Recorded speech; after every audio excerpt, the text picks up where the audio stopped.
Tinakot umano ng tinaguriang flood control king na si Curly Vizcaya ang ilang miyembro ng Kamara na isasama ang kanilang mga pangalan sa isang ledger.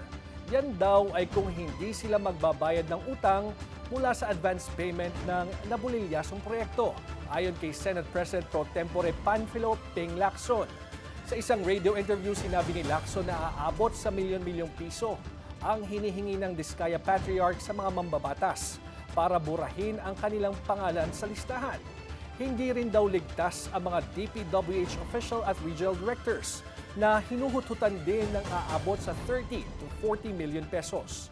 Aniya, ang mga advance na ito ay kinuha ng mga kongresista habang nasa National Expenditure Program pa lamang ang proyekto at hindi natuloy nang pumutok ang flood control issue. Biro ni Lacson, dapat ay charge to experience na lang sa mga mambabatas ang proyektong hindi natuloy dahil sumugal sila na mapupunta sa kanila ang proyekto.